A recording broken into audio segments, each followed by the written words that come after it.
bem com vocês?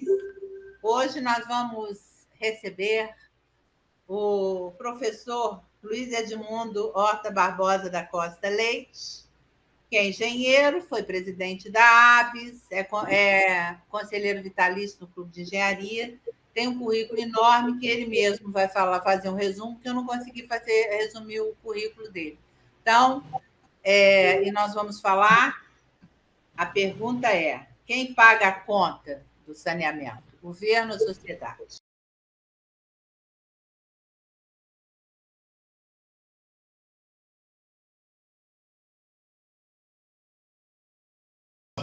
Boa tarde a todos.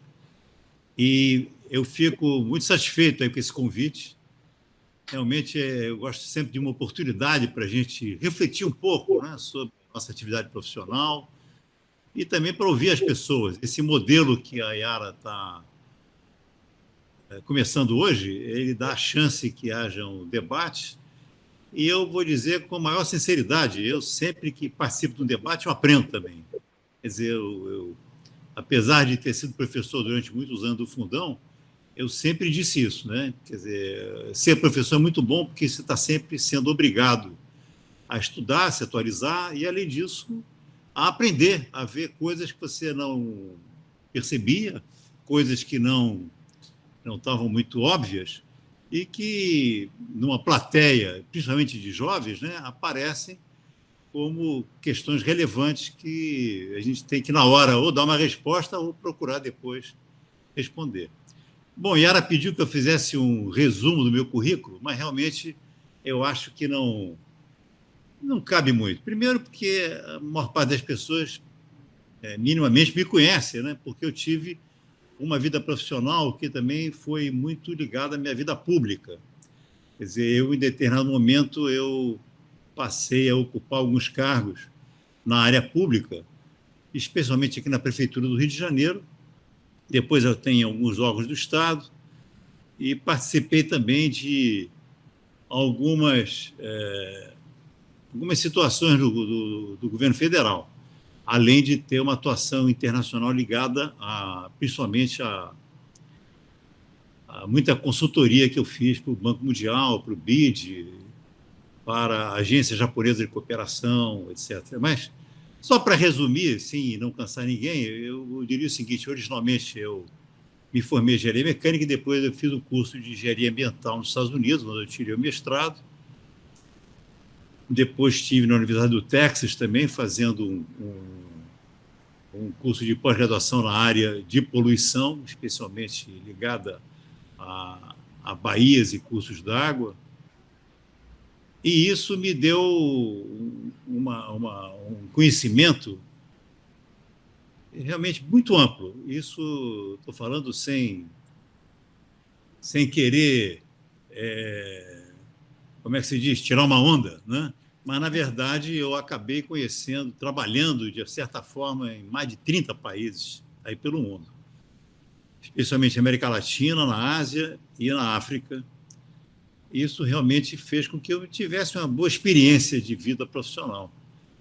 E que, com isso, eu acabo tendo alguma, digamos, representatividade, né? ou capacidade de analisar e de criticar algumas situações, principalmente por conta dessa minha experiência. Agora, aqui no Brasil, eu tive experiência muito no serviço público, como eu falei, fui presidente da Colurb, fui presidente da empresa de água de Petrópolis, depois eu trabalhei numa empresa de águas privada, concessionária, que é a Prolagos, em Cabo Frio, convidado até pelo nosso grande amigo Zé Luiz Alqueres, né? Ele que me chamou para ser o presidente da Prolagos.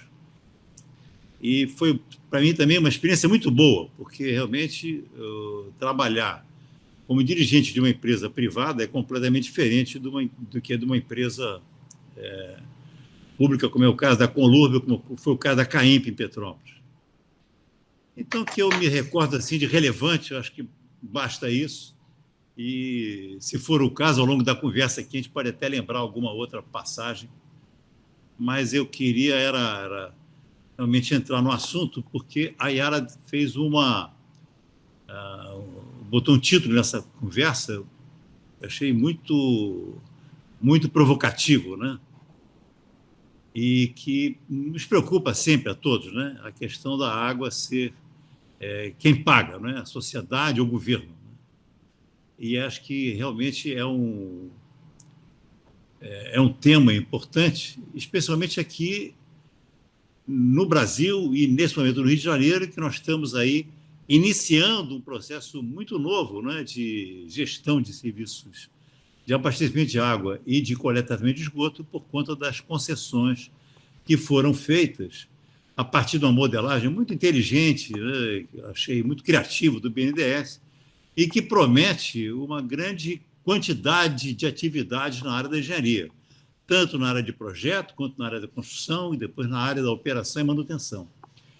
E é lógico que essa possibilidade dessa atividade muito ligada a nós engenheiros, ela também está ligada à questão da capacidade da população de pagar e especialmente da população mais pobre, né? Da população que hoje não tem os serviços de água e de coleta e tratamento de esgotos.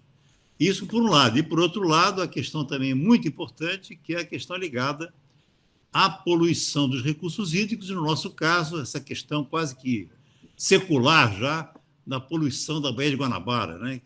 Onde já foram feitas tantas promessas de se resolver, e até hoje nós estamos com uma situação muito precária, como é o caso também, de certa forma, melhorou, mas ainda é uma situação que não é ideal, que é o caso da Lagoa Rodrigo de Freitas e também de outros cursos, de outros corpos d'água importantes, como é o caso da Baía de Sepetiba, e de lagoas também litorâneas, né, como é o caso da Lagoa de Maricá, a Lagoa de Araruama, todas elas sofrendo a questão da poluição.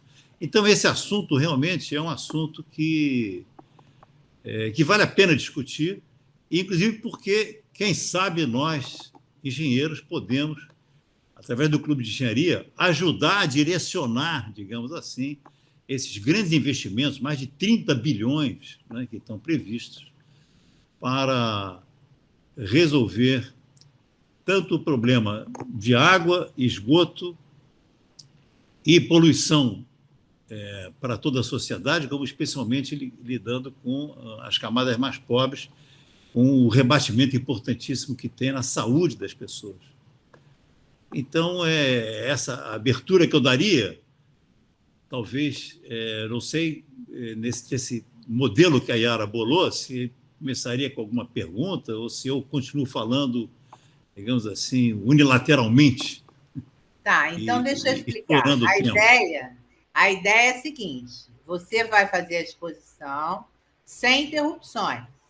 Ao final, vai ser aberto, a gente abre para as perguntas, sendo que cada pessoa que quiser fazer pergunta se inscreve e pode perguntar por 30 segundos, para evitar que a pessoa faça uma redação ou tome a palestra, para dar tempo para todo mundo.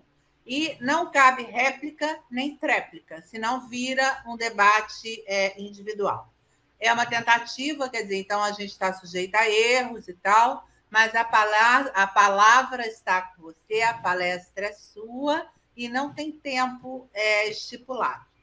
Tá? A gente tem certeza que vai aprender muito e as dúvidas a gente tira ao final. Tá bom assim? Bom, Yara, eu vou tentar, então, seguir um pouco aquilo que eu já tinha iniciado, sobre essa discussão econômica, né? Mas a verdade é que eu não fiz um roteiro de aula, de palestra. Além disso, também eu não preparei slides, o que facilitaria, digamos assim, um curso assim, mais organizado e mais didático para falar sobre o tema. Quer dizer, eu só me fixei nesse título que você deu, que realmente já é provocativo o suficiente para debatermos o assunto, mas não exatamente dentro de uma linha de uma conferência magistral ou de uma aula, né? Mas já que estamos assim eu estou vendo aqui entre muitos amigos e colegas, eu vou restringir a minha participação para dar tempo da gente discutir e levantar alguns assuntos ao longo da conversa.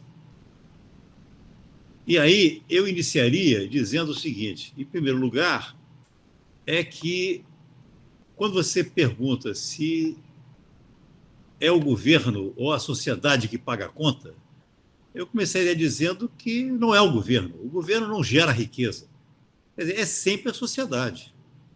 O governo não produz dinheiro, e quando produz, na verdade, o governo federal tem essa capacidade de emitir moeda, né? Mas a verdade é que quando também emite moeda de uma forma desastrosa, como muitas vezes acontece, e atualmente, de certa forma, está acontecendo, gera inflação e acaba que todo mundo paga por essa emissão. Ou seja, aquele dito que não existe almoço grátis, ele realmente se aplica, né? Nesse caso, integralmente. Quer dizer, o governo não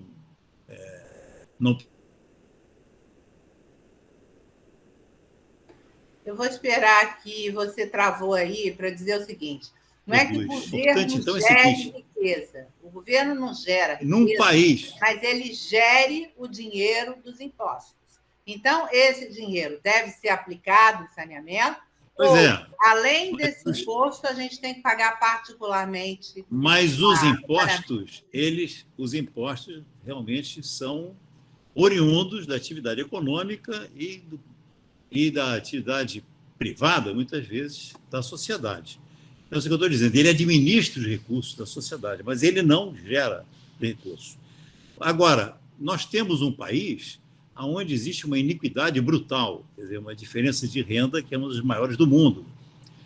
Quer dizer, basta dizer, existem muitas maneiras de você observar isso, mas uma que me ocorre agora, por exemplo, é saber que metade da população brasileira, metade, ou seja, mais de 100 milhões, tem uma renda menor que 2 salários mínimos. Quer dizer, esse número que é tão simples da gente apreender mostra essa brutal iniquidade. Então, o que acontece? O que acontece é que existem muitas situações onde o governo ele pode promover uma distribuição de renda, pode promover uma transferência de renda através, por exemplo, da cobrança de serviços de água e tratamento de esgoto, como ocorre em outras circunstâncias. Quer dizer, ele pode fazer uma administração dos preços de tal forma que essa iniquidade fique, digamos assim, amortecida, ou que fique, de certa forma, reduzida. E isso é importante, principalmente porque, no caso específico da água, a água é um bem comum, né? A água é um bem público. A água é importante porque é considerado um direito humano. E, então, é obrigação também do Estado de fazer com que todas as pessoas, de alguma forma, possam aproveitar esse bem comum, que é fundamental à vida e fundamental à saúde. Isso para não falar de outras questões do uso da água, que são importantíssimas, mas a começar pela saúde humana. Então, essa questão de você distribuir os custos, distribuir o custos da tratamento e distribuição da água e depois da coleta e tratamento de esgoto são importantíssimos serem administrados dentro dessa lógica de fazer com que todas as pessoas possam, de alguma forma, se apropriar disso. Quer dizer, quando a gente diz que a água é um bem, um bem da sociedade, um bem da natureza, realmente é verdade. As pessoas podem captar água, eventualmente, né, do rio, numa quantidade necessária para o seu consumo, que geralmente não é muito, né, é pequeno em relação à quantidade de água que existe na natureza, ou eles podem também obter água subsolo, eventualmente, em pequenas quantidades, e isso seria, digamos assim, gratuito. Agora, você captar grandes quantidades, tratar de uma maneira que fique compatível com o uso humano e distribuir para chegar na torneira das pessoas, aí já gera um bem econômico, como é o caso, por exemplo, da água engarrafada. Quer dizer, ninguém imagina que vai poder chegar no supermercado e pegar uma garrafa de água mineral, né, de boa qualidade, tratada, sem pagar nada, porque a água é um bem comum. Quer dizer, aí, no caso, tem todo o trabalho que é ligado a essa atividade industrial. Então, é diferente, né? Você tem que olhar por esses dois prismas aí, de bem econômico e de direito. Então, como garantir o direito numa sociedade tão desigual? Essa que é a questão fundamental.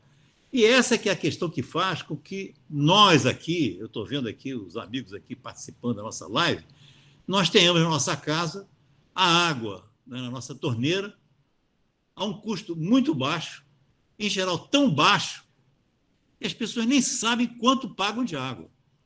Todo mundo sabe quanto paga mensalmente pela energia elétrica, pelo telefone celular, pela televisão a cabo, mas, em geral, ninguém sabe quanto paga pela água. Não está nem preocupado, porque é muito pouco. E, especialmente porque, geralmente, a conta de água ela é embutida na conta do condomínio de todo mundo que mora em edificações multifamiliares.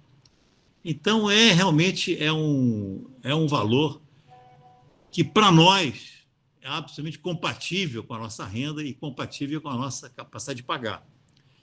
Agora, isso não acontece com grande parte da sociedade. E aí eu vou voltar à questão do meu currículo, né? Quando você pediu que eu falasse sobre minha atividade profissional. Quer dizer, a última atividade profissional que eu tive, relevante para mim, foi realmente, talvez, um fecho, não digo fecho de ouro, mas seria um fecho importante da minha atividade profissional, foi de trabalhar na Baixada Fluminense, em Duque de Caxias. Eu fui secretário de Urbanismo e secretário de Planejamento do Duque de Caxias durante 4 anos, há 8 anos atrás. Agora, exatamente fazem 4 anos que eu deixei de ser secretário. E aí eu pude viver, né, o dia a dia da sociedade pobre da Baixada, no caso da Prefeitura de Caxias. E aí é que eu gosto até que as pessoas também compartilhem comigo esse conhecimento. Quer dizer, em Caxias, 1/3 da população, pelo menos 1/3, de 1/3 à metade, não tem nenhum sistema de abastecimento de água. É uma coisa impressionante. Quer dizer, Caxias está a mais ou menos 40 minutos, né, o centro de Caxias, ali, menos, meia hora daqui, do centro da cidade. Está a 30, 40 quilômetros daqui. É a cidade mais importante da Baixada. Não é a mais populosa. A mais populosa é São Gonçalo, na verdade, do outro lado da Bahia, mas é mais populosa que Caxias, é quase 1 milhão de habitantes. E umas 300 a 400 mil pessoas não têm água. Não tem, simplesmente não tem. E como é que eles têm água? Como é que eles sobrevivem? Sobrevivem fazendo a captação em poços rasos, poços que geralmente são muito precários e que a água não é de boa qualidade, ou comprando água em carro-pipa. Comprando água caríssima, a um preço que é, na média, 20 vezes maior do que o preço que nós pagamos. Nós pagamos alguma coisa no entorno de 3, 4 reais por metro cúbico, ou seja, por 1.000 litros. E na Baixada, uma família compra de carro-pipa, que coloca no seu depósito 50, quer dizer, alguma coisa no torno de 500 litros, por 50 reais. Quer dizer, é um escândalo. É muito caro, é absurdamente caro para uma população que é a população que tem uma renda baixíssima em relação à nossa. É uma situação tão catastrófica para que as pessoas, que eu, com toda a minha experiência de vida e profissional, não tinha percebido tanto, com tanta ênfase. Para vocês terem uma ideia, em Caxias tem 100 e poucas escolas primárias, públicas, que são de responsabilidade do município. Quando eu cheguei lá, agora melhorou um pouquinho, mas quando eu cheguei lá, em 70 escolas, não tinha água. A água não chega nas escolas. Mas não é que a água não chega no cano que chega na escola, não. Chega sequer o cano. Tem uma frota de carros-pipa para abastecer as escolas. E quando chove muito, algumas dessas escolas, a situação de acesso é tão ruim, porque as estradas são tão precárias, que o carro-pipa não chega lá. Então, as aulas têm que ser interrompidas porque não existe água. Não se pode dar aula numa escola sem água. Então, é uma situação que realmente mostra a precariedade do nosso sistema de saneamento com relação exatamente às pessoas mais pobres. Então, nós temos essa questão de abastecimento de água que é gravíssimo e que tem que ser realmente atacado prioritariamente por esses investimentos que estão acontecendo aí. Bom, isso por um lado, então, do abastecimento de água. Agora, a outra questão é o tratamento e a coleta de esgoto. Aí a questão é completamente diversa. Quer dizer, eu até faço uma analogia com uma outra atividade que eu tive na minha vida durante o início da minha carreira, que foi muito importante para mim, que foi trabalhar com os chamados resíduos sólidos. Né? Na minha época, a gente chamava mesmo de lixo, mas hoje em dia tem esse nome bacana de resíduos sólidos da logística reversa. Mas a questão do lixo é uma questão parecida com esgoto. Quer dizer, não é exatamente um bem, é alguma coisa que se quer descartar. É um subproduto da atividade humana. E esse subproduto que provoca todo tipo de problema, e especialmente problemas do ponto de vista sanitário e ambiental. E essa questão é importante também que as pessoas observem, é que, enquanto, na questão da água, o benefício do abastecimento da água de boa qualidade, domiciliar, é um benefício que diz respeito à família, às pessoas, e que as pessoas, logicamente, querem até pagar por isso. No caso de esgoto é mais complicado ainda, porque o benefício é o benefício mais difuso, o benefício da sociedade.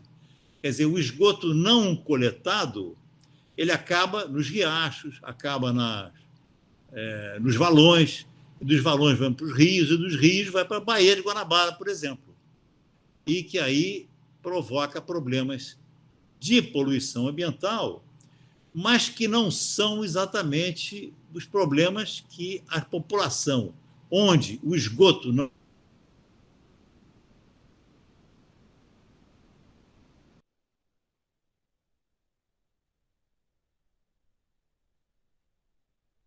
é, que mora na Vila Mirixi, ele está preocupado com a poluição da Baía de Guanabara. Ele não pesca na Baía de Guanabara, ele não veleja na Baía de Guanabara, ele não tem a Baía de Guanabara como um local onde ele vai praticar o seu lazer. Então, não é uma coisa que ele esteja disposto a pagar, mesmo se ele tiver recursos, porque ele não vê nenhum benefício naquela questão de você tratar o esgoto. Existe, lógico, a questão do esgoto na porta das residências. E, para isso, o que essas comunidades sempre querem pedir prioritariamente é fazer uma breve canalização para levar o esgoto da frente da casa deles. Como é o caso do lixo também. As pessoas são interessadas, estão preocupadas em que o lixo não fique na porta da casa deles, não fique no terreno baldio ali do lado, não fique em monturos de lixo na esquina. Mas, a partir daí, não é mais uma questão que seja, digamos assim, importante para essas pessoas que lutam com um dia a dia muito difícil e que eles não estão dispostos a pagar. Então, quando a gente chega aí, voltando à pergunta original aí do tema da palestra, que é quem paga, aí, nesse caso, realmente tem que haver uma repartição de contribuições aonde as pessoas que têm mais capacidade de pagar e que são as mais beneficiadas por essa, digamos assim, esse aprimoramento ambiental, essa melhoria que diz respeito a toda a sociedade, é um melhoramento mais difuso, seja apropriado por todos, e principalmente por aqueles que têm mais capacidade de pagar. E então, aí então é que vem a questão de como fazer essa repartição, como é que se estabelece uma política tarifária para que isso ocorra de uma maneira equitativa, e equitativa do ponto de vista, como eu falei, da necessidade e da capacidade que as pessoas têm de pagar. Eu tenho até uma fórmula, né, que eu divulguei algumas vezes, mas até hoje ninguém quis levar isso adiante, que seria exatamente o seguinte, quer dizer, para as pessoas que têm uma renda muito baixa, e isso hoje em dia é fácil, inclusive, de se estabelecer, porque a partir das políticas sociais, né, que vem lá do governo Fernando Henrique, que foram aprofundadas no governo do Lula e da Dilma, e existe o chamado CAD único, né, esse cadastro único que estabelece as condições para que as pessoas tenham uma ajuda, ou da Bolsa Família, ou agora do Ticket Gás, etc. Essas pessoas elas teriam, digamos, direito a receber cerca de 15 metros cúbicos de água mensal na sua residência. Alguma coisa no entorno de 500 litros por dia, que isso seria o mínimo necessário para satisfazer as necessidades mínimas. A partir desses 500 litros, sim, é que haveria uma cobrança de uma tarifa compatível, uma tarifa baixa, mas que as pessoas pudessem pagar. Mas, de qualquer forma, com 500 litros por dia, essa necessidade teria satisfeita. Então, e por que é importante que haja isso? É importante porque a maneira que as pessoas pobres têm de obter água encanada, de obter água de boa qualidade, não tendo capacidade de pagar, é o famoso gato. Quer dizer, elas obtêm a água ilegalmente. E isso de uma maneira absurda. Na Baixada, isso é mais do que 50%. Quer dizer, as pessoas obtêm isso com ligações clandestinas, diretamente, muitas vezes, da própria adutora, e isso é muito ruim. É muito ruim, primeiro, que a pessoa que obtém uma água e não paga, não é a questão só financeira. Se ela não paga, ela desperdiça. Se ela não paga e tiver uma torneira vazando, a torneira vai ficar vazando eternamente. Ela não vai gastar dinheiro chamando um bombeiro para consertar a torneira. Ela vai usar a água para lavar a calçada, para, entendeu? Lavar a casa inteira, o dia inteiro, e não vai ficar preocupado em nenhuma economia. Então, é importante que todas as pessoas tenham a sua conta, tenham o seu hidrômetro e que paguem. E, no caso das pessoas que não podem pagar, que tenham essa cota, digamos, de 500 litros por dia, que seriam 15 metros cúbicos por mês, que seria gratuito. Porque se a pessoa realmente tiver uma tarifa baixa, inclusive, e for cobrada delas uma quantidade de água pequena, numa tarifa baixa, acaba que é um valor muito pequeno e que não justifica nem o trabalho da cobrança e o trabalho de toda a leitura de hidrômetros e emissão de contas, depois fiscalização, eventualmente corte da água de quem não paga, etc. Então, isso é que eu gostaria de levantar aqui nessa conversa, a partir dessa provocação da Yara, e eu acho que com isso talvez já tenha material suficiente para a gente conversar aí sobre outros aspectos e outras sugestões que possam surgir desse debate que eu acho que hoje em dia é muito pertinente, tá certo? Então, vamos lá. Primeira coisa, a proposta, veja se eu entendi, a proposta seria meio que de uma tarifa social. Então, ela começaria a contar a partir de 15 metros cúbicos de água por mês para cada família. E o esgoto, como é que faz? Quem trata? Porque o esgoto é o lado ruim, ninguém quer tratar esgoto. Então, como que é feito? Como que seria feito o esgoto? Antes da Você gente... lembrou bem, o esgoto ele tem uma questão. Bom, a primeira questão é que, e eu gostaria também de trazer isso aqui ao nosso, à nossa plateia, é que eu trabalhando em Caxias, eu descobri que em Caxias não tem 1 metro de rede de esgoto. Não tem, não tem. O que existe, eventualmente, são casas ligadas à rede pluvial. Mas ligada à rede de esgoto, não tem. E isso pode ser verificado, inclusive, se você analisar qual é o faturamento da cidade de esgoto em Caxias. Praticamente não existe. Não existe faturamento é porque não tem. Tá certo?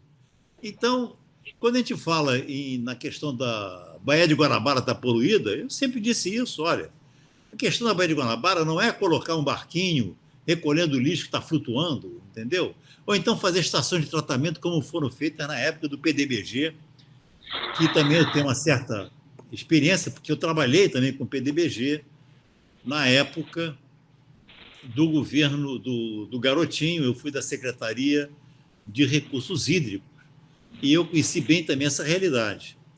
Quer dizer, o problema é basicamente de uma população imensa, de cerca de 4 milhões de pessoas, de toda a Baixada Fluminense, de um lado e do outro, né, de São Gonçalo, e tem mais de 1 milhão de habitantes, ou de Nova Iguaçu, Caxias, São Tomé e Meriti, Nilópolis, toda essa região, que não tem rede de esgoto. E algumas locais onde existe alguma rede de esgoto, não é o caso de Caxias, como, por exemplo, é o caso de Nilópolis, o caso de Nova Iguaçu, essas redes não estão ligadas às estações que foram feitas na época do PDBG. Foram feitas estações, todas elas não tratam esgoto. É impressionante, a não ser a estação de Alegria, que trata 1/3 a 1/4 da capacidade que ela tem de tratar, que não chega esgoto lá. Quer dizer, é uma coisa tão absurda que a gente pensa que isso é quase que, digamos assim, é uma fake news, mas não é verdade. Não é um mito. A estação de Alegria que a gente passa quando passa na Ilha Vermelha, olha, aquela belíssima estação, custou na época, custou mais de 100 milhões de reais, hoje já está alguma coisa, mais de 1 bilhão. Ela trata 1/4 da capacidade que ela tem de tratar. Agora, as outras estações que foram feitas, como é o caso do Sarapuí, né, elas não tratam, elas pegam a água do rio, entendeu? Água poluída, e tratam só para não dizer que está parada. Então, não tem rede. Então, a primeira questão é implantar as redes. Além de implantar as redes, tem também uma política de financiar ou até de fazer com que seja não só compulsório, mas que seja obrigatório e grátis a ligação das casas na rede de esgoto. E em muitas situações de comunidades mais pobres, a rede de esgoto ela passa na frente das casas, mas as pessoas não ligam o seu esgoto na casa. Por quê? Porque a pessoa tinha dado, aquela família tinha dado uma solução, digamos, improvisada, de fazer uma fossa, ou de jogar num riacho, ou jogar num valão atrás da sua casa, e ela não está disposta a quebrar a casa inteira, gastando um dinheiro que ela podia utilizar em outra coisa que mais interessasse a ela, como comprar, por exemplo, uma geladeira, ou comprar uma televisão de tela plana para os filhos verem televisão, do que gastar aquele dinheirão para ligar a rede na televisão. Me recordo até que uma vez, numa comunidade muito pobre, eu vi uma situação dessa e eu perguntei a uma senhora, vem cá, a senhora tem aqui, eu estou vendo que tem uma geladeira velha que não funciona, mas a senhora tem uma televisão relativamente boa, como é que pode isso? Ela falou, meu filho, a televisão é que me salva, porque eu não tenho nada para botar na geladeira, nada. E com a televisão ligada, pelo menos meus filhos ficam entretidos vendo a televisão, entendeu? E não fica me pedindo o tempo todo comida. E eu não tenho que botar na geladeira. Então a televisão me salva um pouco, porque as crianças, digamos assim, ficam um pouco digamos assim, satisfeitas vendo a televisão em vez de ver e ficar reclamando que não tem comida. Agora, vejam vocês que situação dramática que a gente muitas vezes nem percebe.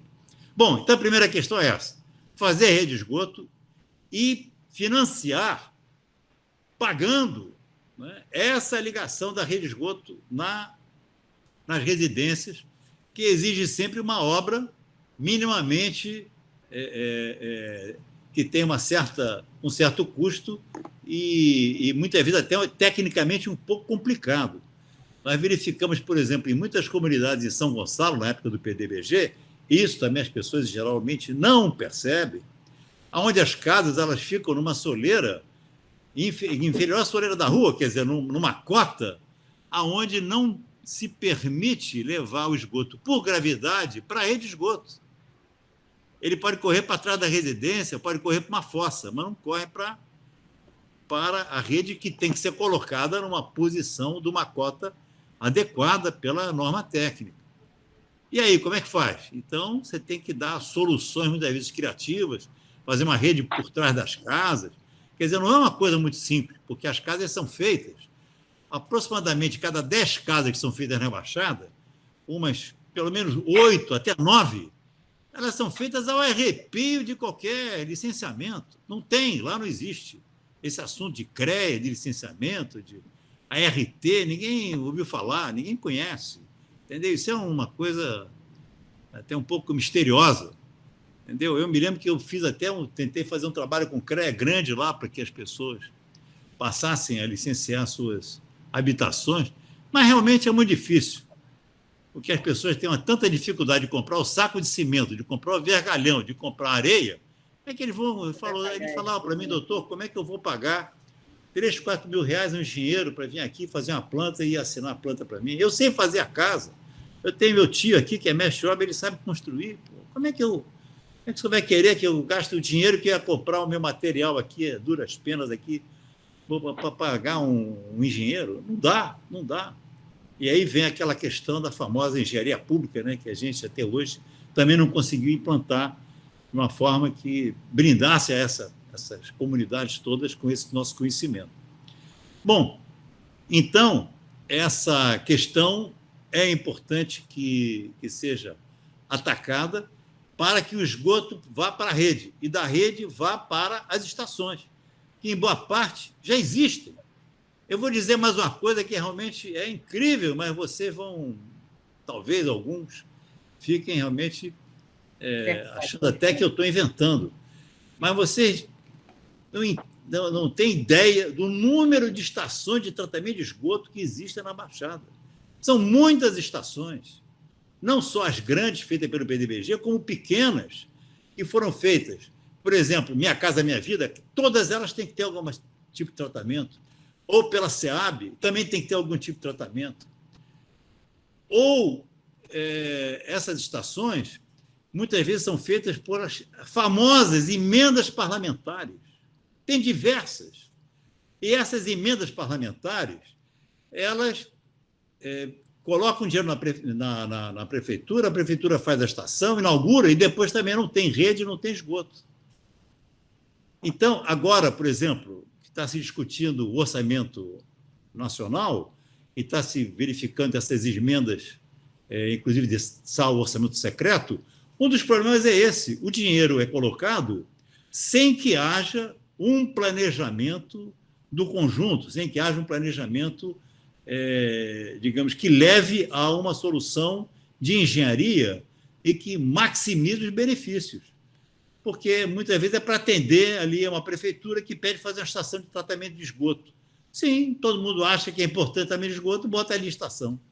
E aí a estação fica lá, mas não opera. E mesmo que tenha rede, muitas vezes a prefeitura tem dificuldade em operar, porque quem teria que operar seria, no caso, a SEDAI, mas a SEDAI diz que, como não foi ela que construiu, ela não opera. Então, tudo isso tem que ser objeto de um planejamento adequado, que, primeiro, implante as redes, depois conecte as casas nas redes, depois que as redes sejam dirigidas aos troncos coletores, e dos troncos vá para a estação de tratamento. E a partir da estação de tratamento, sim, que vai para o corpo receptor, que aí vai para a baía. E aí sim a baía vai ficar resolvida. Quer dizer, se não for assim, não existe santo que resolva esse problema da poluição da baía. Não adianta ficar com foco na baía, não. Tem que ficar com foco nas comunidades, nas habitações. Bom, e aí vem a sua pergunta, mas quem paga? Exatamente no caso, existe já essa tradição no Brasil de você acoplar a questão da cobrança do esgoto ao abastecimento de água. E isso pode continuar dentro dessa lógica que eu falei. Até 15 metros cúbicos é gratuito.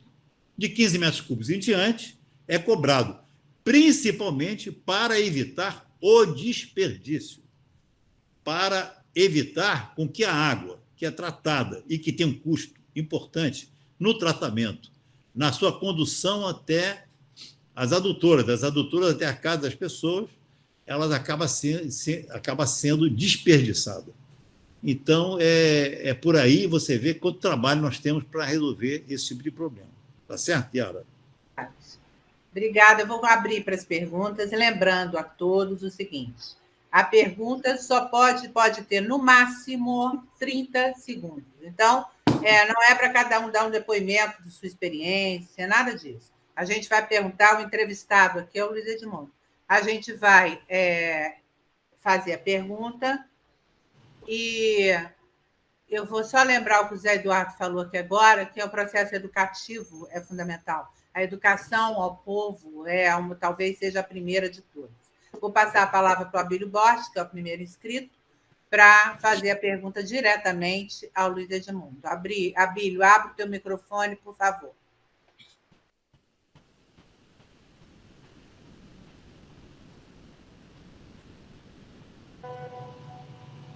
O microfone está fechado, ninguém está te ouvindo. Você tem que ligar o microfone, Abílio. Tá. Agora. Olha, os deputados falam 10 horas antes de fazer a primeira pergunta. Você me dá 10 segundos, pô. Não dá. E o Luiz Você é deputado, Abílio. Na sua catilinária, ele passou por Búzios, passou por Caxias, e nesse meio caminho tem o Rio de Janeiro. Eu teria uma série de coisas para falar com ele.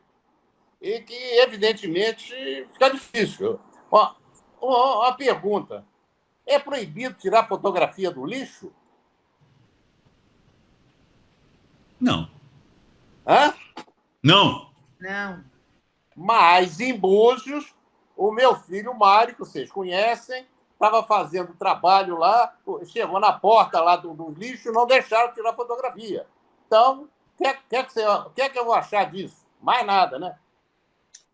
Aí, desculpa, mas não é uma coisa que tem que ser feita. Essa reclamação é a Prefeitura de Búzios, né? Porque aqui ninguém tem poder. Olha, não adianta. Vou reclamar agora, vou falar agora que o Luiz Edmundo foi de Búzios. E os mesmos problemas que nós temos lá é da época dele. Até eu fiz algumas perícias para Via Lagos. Então, sei disso também. O Luiz Edmundo foi de lá e até hoje o esgoto não está. A gente gasta um dinheiro do cacete esperando o esgoto e não chega. Paga água lá cara e não chega. A água chega agora porque eu gastei uma fortuna em caixas d'água. Agora, vocês me pressionam, não dá nem para eu falar. Ô, Luiz Edmundo, o que é que você acha? Então, agora vamos a uma pergunta válida. Eu tenho um prédio e ficou vazio. Metade dele está vazio. E o condomínio está por um absurdo, porque a SEDAI cobra de quem não usa. E fica quase difícil pagar isso. Eu estou querendo comprar, eu te vendo uma sala, porque eu não tenho condições de ficar pagando sala, porque eu não uso a água, e a água do condomínio é violenta. Paga por 20 salas, a SEDAI cobra e não se usa. Abílio, eu vou te cortar, porque a pergunta é: o saneamento, quem paga a conta? O governo ou a sociedade? Então, esse é o tema vai da responder que não resolve isso. Tá. Não resolve isso. Quem paga a conta é sempre a sociedade. Quem paga é sempre a sociedade. Desculpa. Mas quem deve pagar? Foi esse o motivo? Então, eu pergunto a ele se O síndico lá, ele quer encher aquilo de caminhões e jogar na rua de água, para jogar à vontade, porque não consegue conversa. Mas não já tem conversa 4 com a minutos, é autoridade. 30 Nós segundos. estamos falando só daquele que precisa, mas do mais precisado sou não eu, vai nós falamos. funcionar. Assim Entendeu? não vai funcionar o modelo. São 30 segundos para fazer a Eu pergunta. já fiz. De acordo com o tema, não é fora do tema. Vamos lá, Luiz Edmundo, responde. Ô, Yara, eu acho que essa pergunta do Abílio é muito boa, porque me dá a chance exatamente de entrar nessa questão da repartição dos custos. É muito. Eu poderia falar muito aqui sobre a questão também de como eu aprendi quando eu fui o primeiro presidente da Prolagos. Eu fui só da Prolagos durante 2 anos, só durante a implantação. E de lá para cá, já tem mais de 20 anos essa concessão, eu não poderia responder sobre outras questões. Mas o que eu poderia primeiro dizer para o Abílio é: Abílio, eu não estou fazendo uma catilinaria. Cosquetando em catilina, abutre, paciência nossa. Quer dizer, parece que as pessoas estão tendo paciência para ouvir o que eu estou falando. Não é catilinaria. Eu estou. Espero que você não é catilinaria. Não, sinceramente não é.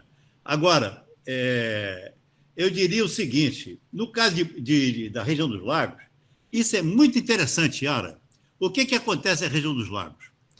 Eu vou contar para vocês a minha experiência, vou tentar resumir, porque ela é muito educativa e muito, muito interessante. A região dos lagos, quando foi implantado lá essa concessão, ela é interessante, primeiro porque em Búzios não chegava uma gota d'água, não tinha uma gota d'água, era só carro-pipa, só carro-pipa. Os carro-pipa, no verão, eram caçados, as pessoas iam de carro atrás de carro-pipa e pagavam mais do que a pessoa que tinha contratado o carro-pipa para ter aquele... Pagava 500 mil reais para um carro-pipa para poder ter alguma água, não chegava uma gota. Por quê? Porque a adutora que ia de Cabo Frio para Búzios e que passava no Jardim Esperança, ela foi toda ela vandalizada para abastecer o Jardim Esperança. Então não chegava uma gota. Existia uma estação de elevatória ainda ali na fronteira entre Cabo Frio e Búzios, que foi desativada, porque não chegava uma gota d'água. E aí foi necessário fazer uma outra adutora que vai pela estrada que atualmente se usa para chegar a Búzios e não passa em comunidade nenhuma, que é para evitar exatamente essa vandalização da adutora. Então, começa por aí, não chegava uma gota. E por que não chegava uma gota? Talvez até a questão do esgoto não fosse tão complicada, porque era tão pouca água que você produzia pouco esgoto e o esgoto era colocado em fossas que mais ou menos absorviam o esgoto. Bom, então essa é uma questão. Agora, qual foi o questão sério tarifário da região dos lagos? É porque lá existe uma grande sazonalidade, ou seja, o consumo de água no verão, e o verão lá vai desde o Natal até depois do Carnaval, não são 3 meses, é menos do que 3 meses, dependendo da época que cai o Carnaval. Que, aliás, é uma coisa interessante, né? Porque o Carnaval é uma data móvel, né? É uma coisa interessante. Então, essa situação fazia com que você tivesse que investir muito em adutoras, em tratamento, em elevatórias, para satisfazer a demanda do verão, que é de 4 a 5 vezes mais do que a demanda da época normal. Essa demanda do verão, então, ela ficava, de certa forma, impactando nos investimentos, porque, ao longo de 10 meses, praticamente, o sistema era ocioso. Essa ociosidade existia, por quê? Porque ele foi feito para atender o pico, e o pico eram esses 60 dias, no máximo, aí, 70 dias do verão. Quem tem que pagar por essa ociosidade? Quem tem que pagar por essa ociosidade é exatamente as pessoas que se beneficiam de ter água no verão, que são as pessoas que têm mais capacidade de pagar. São as pessoas que têm mais capacidade de contribuir para que o sistema funcione. E aí, o que aconteceu? Para justificar uma tarifa diferenciada para o verão, na época, quem modelou a tarifa foi até uma pessoa muito querida nossa, do Clube de Engenharia, que foi o McDowell. O McDowell, que conhecia bem essa questão tarifária da área de transporte, ele bolou um sistema que era muito interessante. Como é que era esse sistema? Em vez da pessoa, da conta d'água, ela ser cobrada em função do consumo, chamado consumo mínimo, não é? Que é o caso que o Abílio está reclamando, que é a cobrança que é feita pelo serviço estar à disposição, as pessoas não pagavam só aquele valor fixo, que é o que nós pagamos aqui na conta tradicional da SEDAI. Quer dizer, se você não tiver consumindo nada, você paga porque o serviço está à sua disposição. Você não está usando porque você não quer, porque não precisa naquele momento. Mas, na verdade, existe o serviço, está lá à sua disposição. Então, esses 15 metros cúbicos, geralmente é 15 metros cúbicos, eles têm que ser pagos de qualquer forma. Mas lá na região dos lagos, o que o McDowell bolou foi o seguinte: em vez de 15 metros cúbicos, ele teria que pagar 60% da tarifa média anual. Por quê? Porque para quem mora em Cabo Frio, quem mora em Búzios, quem mora em São Pedro, quem mora em Arraial, isso não faz diferença, porque a variação do consumo no verão não é muito grande. Então, ele vai pagar exatamente aquilo que passa no hidrômetro. Agora, para aquelas pessoas, como é o nosso caso, nós vamos lá só no verão, às vezes temos uma bela casa, né, com piscina, leva para lá a família inteira, tem empregado, tem cachorro, papagaio, aquele negócio todo, gasta uma boa quantidade de água no verão, ao longo do resto do ano, às vezes nem vai lá, fica 2, 3, 4 meses lá, sem ir lá. Quem consome, às vezes, é só ali o caseiro, com a mulherzinha dele ali, que mora ali numa casinha ali no canto, né, do terreno dele, só o caseiro que gasta. Então, ele pagaria o mínimo. Mas aí não é justo. Então, por conta disso, o McDowell bolou esse sistema. Quer dizer, a pessoa paga, digamos assim, R$500 em janeiro, paga R$500 em fevereiro. Ele paga feliz, porque a alternativa dele seria comprar em carro-pipa uma água que ele nem sabe se é boa, tem que correr atrás, tem que ter bomba, etc. Então, ele paga numa boa, porque ele está gastando muito mais na casa dele ali de verão. Aí, quando chega em abril e maio, ele não foi lá. Aí a conta dele, em vez de cair para R$20 ou R$30, ela cairia para 60% dos 500, ou seja, ele tem que pagar 300. Tá certo? É socialmente justo, é tecnicamente correto, é uma repartição de custos, exatamente daquela linha que eu falei. As pessoas podem pagar. Ela tem uma casa e não vai lá. Ele tem tanta grana que ele não precisa ir lá. Ele pode deixar aquela casa lá parada. Então, ele pague, porque no verão ele vai ter água de boa qualidade e relativamente barata. Aí, o que aconteceu? Na primeira cobrança que houve exatamente uma revolta do pessoal que tem acesso ao jornal, que tem acesso ao Ministério Público, que tem acesso ao juizado de pequenas causas, e entraram na justiça questionando esse item do contrato. E venceram, e essa cobrança caiu.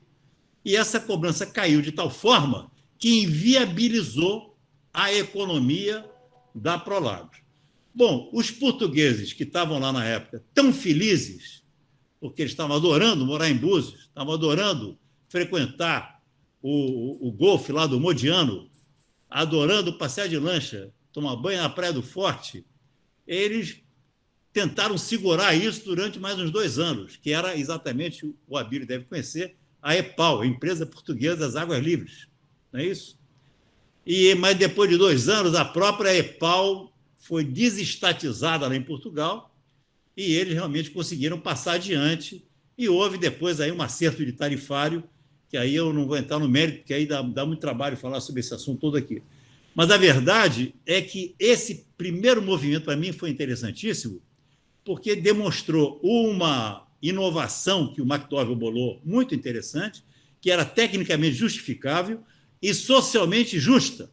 E exatamente por isso, porque ela ia em cima dos mais ricos, ela não prevaleceu. Não prevaleceu porque as pessoas têm essa possibilidade de entrar na justiça, e a justiça ela não vê a questão do ponto de vista global, vê do ponto de vista individual. Então, eu entendia que se a água não passou pelo hidrômetro e não teve aquela cobrança, não podia cobrar, digamos assim, R$ 300, por conta dessa ociosidade provocada, volto a dizer, pelas pessoas que têm uma alta demanda só no verão, tá certo? Então é isso, Abílio. Era boa. Era boa. Não. Agora, Alcides, você, Abílio, abaixa a mão agora, por favor.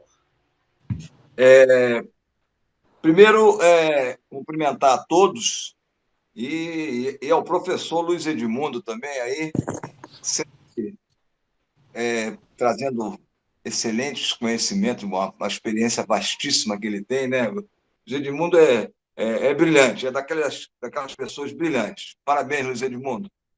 Então, olha só, em cima do tema aí que a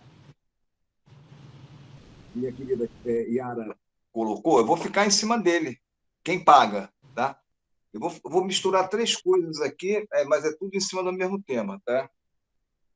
Há pouco tempo atrás, eu moro aqui no Leme, peguei um táxi desse amarelinho, ali, eles dão um desconto, tá? Às vezes eu não chamo Uber. Aí, na conversa com o motorista, entrou um assunto de água, e ele disse que só comprava água para beber, galão, daqueles 20 litros. Morava na comunidade aqui, Babilônia ou Chapéu, não sei, uma das duas. Porque lá a água para ele era de graça. Ponto 1. Ponto 2. Minha secretária mora em Engenho da Rainha, perto de Inhaúma. Tá? Ela tem o hidrômetro dela, ela paga. Mas diz que na rua dela, a maioria não paga. É uma região dominada por tráfico. Não paga. O filho dela mora perto, também quase ninguém paga, porque é dominada por milícia. Tá? Bom, até aí alguém tem que pagar isso, tá? E por último, no início da apresentação do Luiz Edmundo, ele chegou a mostrar um elogio à privatização aí da SEDAI, que sempre para mim foi uma coisa muito discutível, até porque, até onde eu sei, algumas experiências na Europa de empresas nessa área de saneamento que foram privatizadas voltaram a ser estatizadas. Eu tive essa informação. Tá?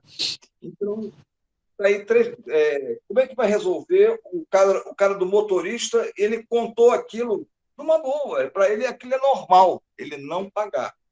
Tá? Na minha secretária, é normal o pessoal lá não pagar por causa do tráfico do filho dela, por causa das milícias. Tá? E, por último, esse entusiasmo do Luiz Edmundo, que pelo menos passou para mim aí, com essa privatização, tendo em vista que tem esses problemas que eu mencionei antes, tendo em vista que na Europa já se começa a estatizar empresas de saneamento.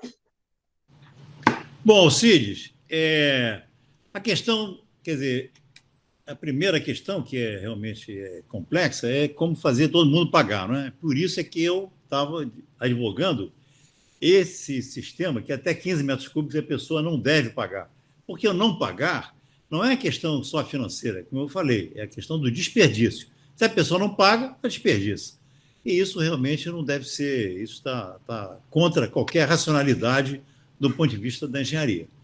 Agora, como é que isso vai ser feito? Isso vai ser um trabalho que as concessionárias vão ter que enfrentar.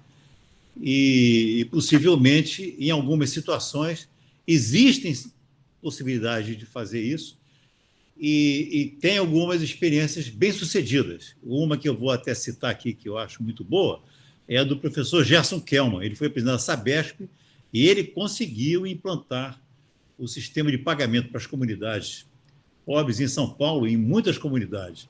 E dentro dessa linha, quer dizer, de fazer com que as pessoas paguem dentro da sua capacidade de pagar.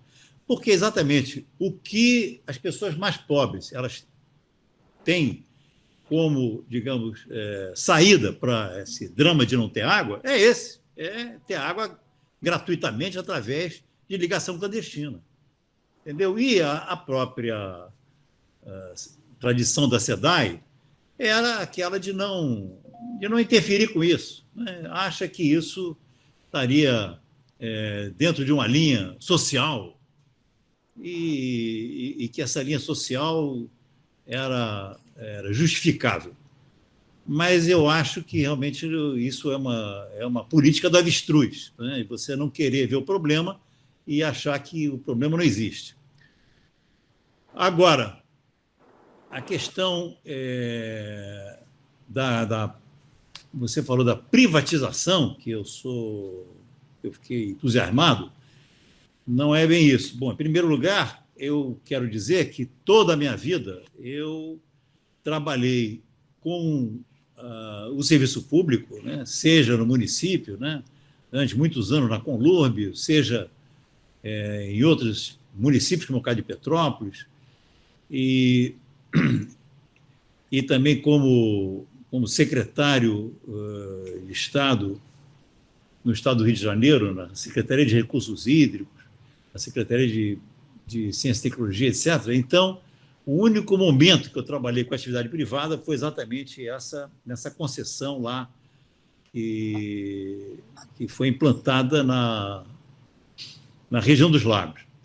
E o que eu diria é o seguinte: em primeiro lugar, essa questão da Europa é o seguinte: a nossa situação é completamente diversa, porque a nossa situação, primeiro, tem essa brutal iniquidade que a gente reconhece que existe e que tem que ser, de alguma forma, resolvida. E, para isso, você tem que ter realmente inovação, tem que ter muita determinação para sair com soluções criativas e que sejam racionais. A outra questão é que essa nossa questão aqui é que precisa de investimentos brutais, né? Coisa que também não ocorre na Europa. Na Europa, os investimentos já foram feitos, todo mundo tem água, todo mundo tem esgoto, todo mundo tem tratamento de esgoto. É só uma questão de operar e manter a operação funcionando. Não tem que investir. Quer dizer, aqui no Brasil, 5 bilhões só essa concessão do Rio de Janeiro. E por que esses 35 bilhões, alguém poderia até dizer, por que ele não vem do governo do BNDES? Bom, há anos que está se tentando isso. A nossa colega do Clube de Engenharia, né, que foi diretora do BNDES, a Marilene Ramos, ela sempre dizia isso. Eu vi ela falando isso em diversas circunstâncias. Dinheiro do BNDES tem. O que não tem é a capacidade das empresas de captar esse recurso. A não ser aqui no Brasil, as únicas empresas estatais que conseguiam captar algum recurso eram a Copasa, em Minas Gerais, a Sanepar e a Sabesp.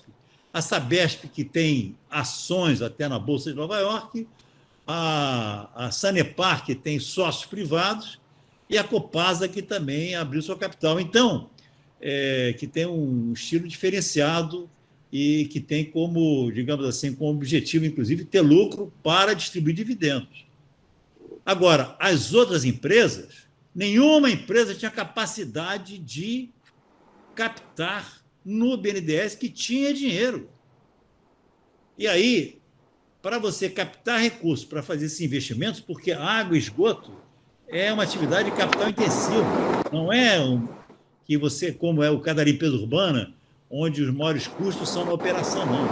Depois do sistema implantado, a operação ela não tem um grande custo. O grande custo é exatamente o do investimento. Igual de uma usina hidrelétrica, o maior é investimento. Diferente de uma termoelétrica, que é a operação. Então, entendendo isso, neste momento, o capital privado não é que seja o melhor, não. É a única solução que nós temos no Brasil para avançar na questão do abastecimento da água e do esgoto. Além disso, não é exatamente privatização. Privatizar é, por exemplo, pegar a Vale do Rio Doce, que era estatal e passou a ser privada. É a Siderúrgica Nacional, que era estatal e passou a ser privada. No caso da água e do esgoto, é uma concessão temporária. É uma concessão por um prazo. É uma concessão para satisfazer um plano de investimento.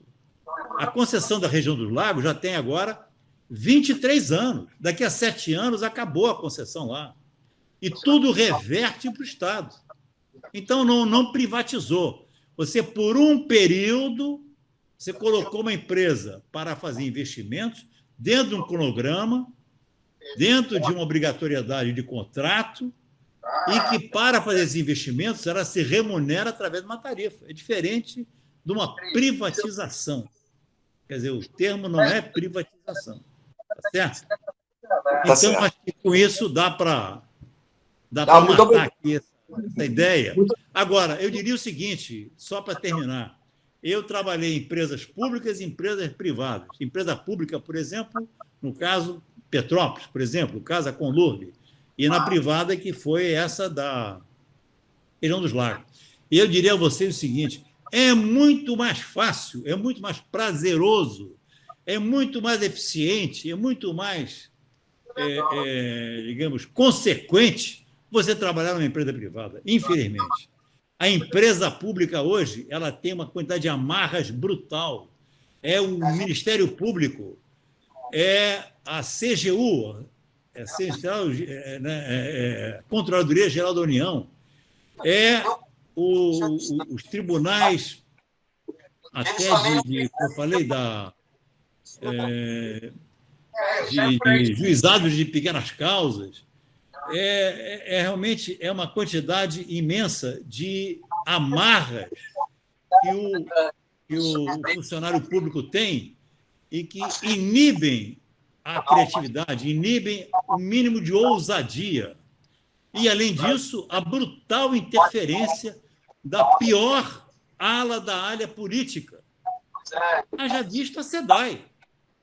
Como ela foi capturada por interesses absolutamente espúrios durante anos, pelo pior da área política.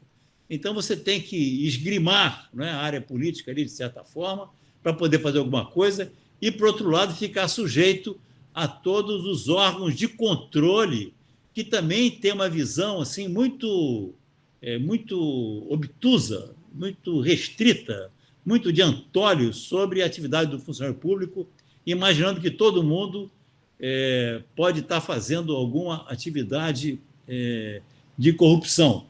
Quer dizer, esses Ministério Público, eles têm uma atividade que é muito independente, é independente até de qualquer supervisão. Quer dizer, o procurador do Ministério Público, as decisões dele não são sujeitas nem a uma instância superior, ele resolve o que ele quer, do jeito que ele quer, como ele quer. Tá certo?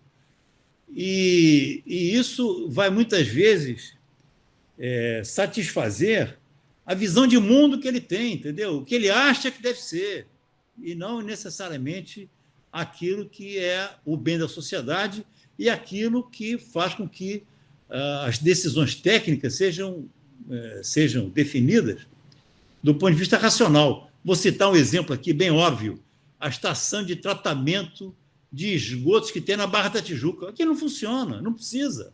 Absurdo. Existe um emissário na Barra da Tijuca que as pessoas nem sabem que o emissário existe, tão bem que ele funciona, tão bem que o esgoto é diluído e é tratado naturalmente pela biota marinha, mas tem uma estação de tratamento lá que não funciona para nada.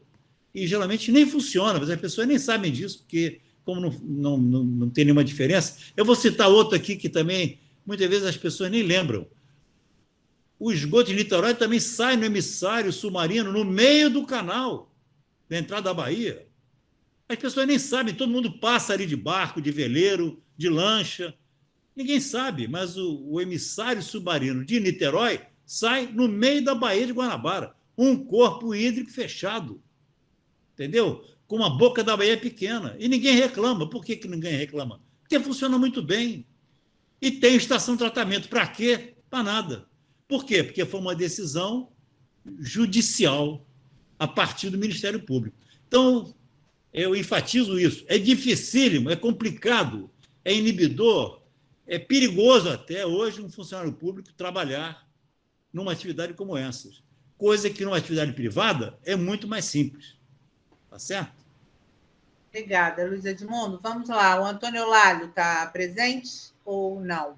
Eu acho que ele caiu. Então, vou passar para o professor Jorge Rios. Ele voltando, a gente dá a palavra para o Antônio Eulálio depois. Vamos lá, professor Jorge Rios. Boa tarde.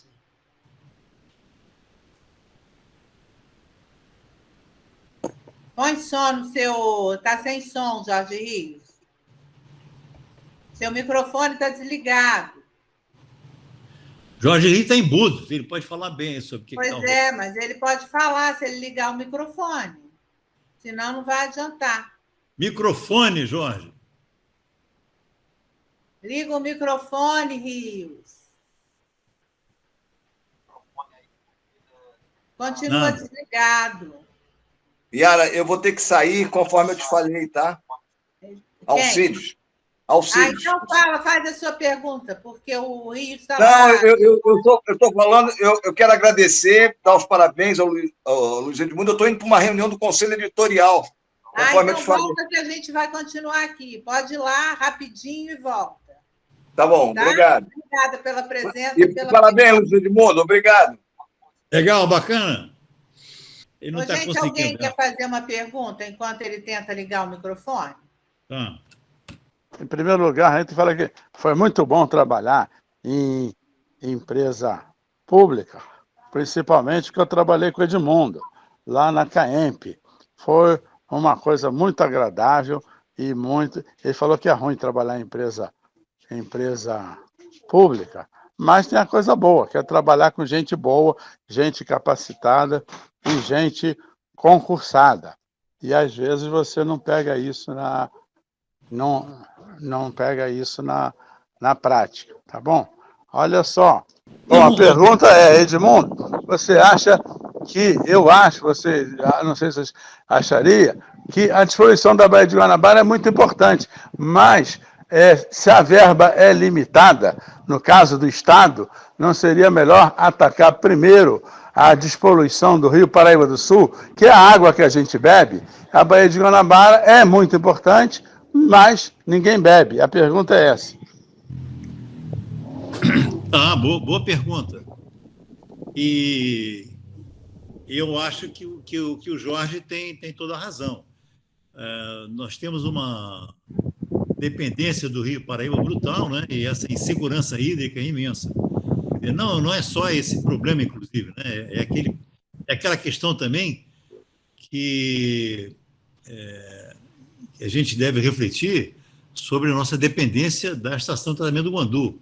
Quer dizer, é a maior do mundo, mas ser a maior do mundo não é uma coisa necessariamente boa.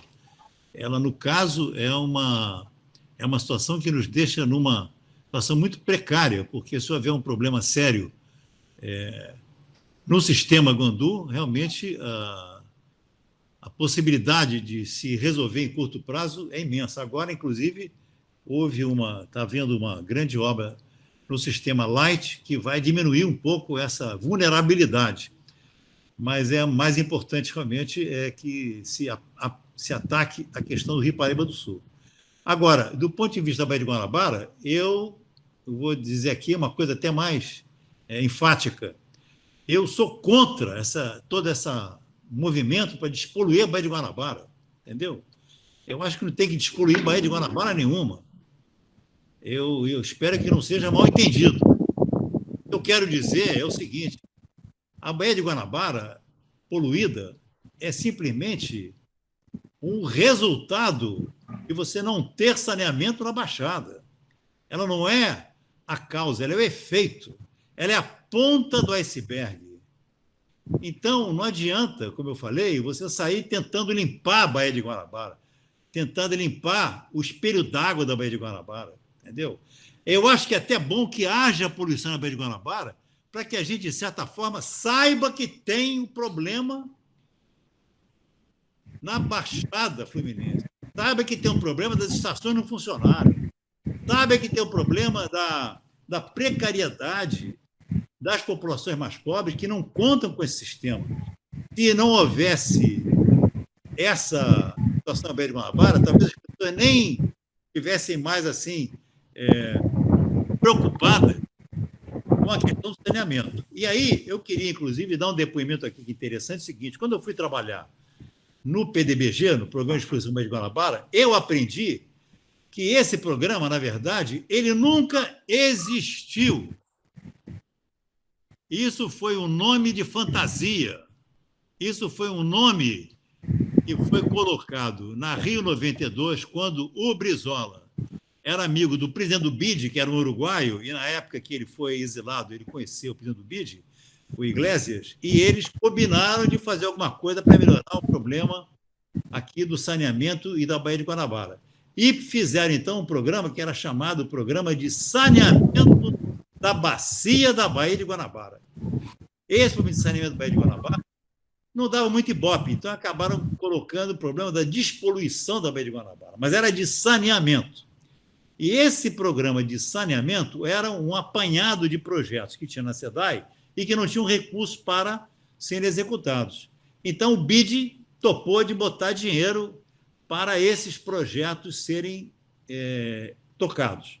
Uma parte, inclusive, era ampliação do Guandu, outra parte era melhorias na FEEMA, no laboratório da FEEMA, outra era de coleta de lixo, alguns, mas isso era mais para inglês ver. O grosso mesmo era abastecimento de água. E de esgoto tinha uma pequena parte. Depois convenceram os japoneses a entrar e os japoneses toparam fazer estação de tratamento e fazer alguns troncos, coletores de esgoto. E ficou por conta do Estado, através do FECAM, que era o Fundo Estadual de Controle Ambiental, de fazer as redes. Só que o FECAM não fez as redes. Aí é que está. Esse é que é o problema. Então, as estações foram feitas, alguns troncos foram feitos, mas as redes não foram feitas. E não foram feitas por quê? Aí é outra questão também que é interessantíssima, e só quem viveu aquilo que sabe, que sentiu essa verdade. E isso é que eu fico muito feliz aqui, Yara, de estar dando esse depoimento, porque a maior parte das pessoas não tem essa ideia, né? E eu também não teria se não tivesse trabalhado lá. O que aconteceu é que, primeiro, este FECAM, que tinha uma boa quantidade de recursos, ele seria aplicado integralmente para fazer as redes em Nova Iguaçu, em Caxias, São Dimiti, Nilópolis, São Gonçalo, etc. Mas o que aconteceu foi que esse dinheiro foi todo desviado para a Barra da Tijuca. Ele foi para fazer a estação de tratamento da Barra da Tijuca, as redes que possibilitassem dos empreendimentos da Barra, aqueles grandes condomínios, no meu caso do Rio, o Rio, como é que é? Novo Leblon, Nova Ipanema, os grandes shoppings, todos eles eram obrigados a ter sua própria estação. Mas no momento que foi feita a rede, eles fecharam as suas estações. Então, o dinheiro foi desviado para fazer essas redes na Barra da Tijuca, para fazer o emissário da Barra da Tijuca e para fazer a estação de tratamento da Barra da Tijuca. Porque, convenhamos, entre fazer uma rede de esgoto, entendeu?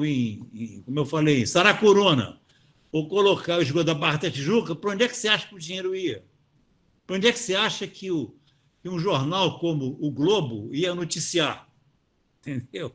Então, acabou que o dinheiro foi para a Barra. E por que foi para a Barra também?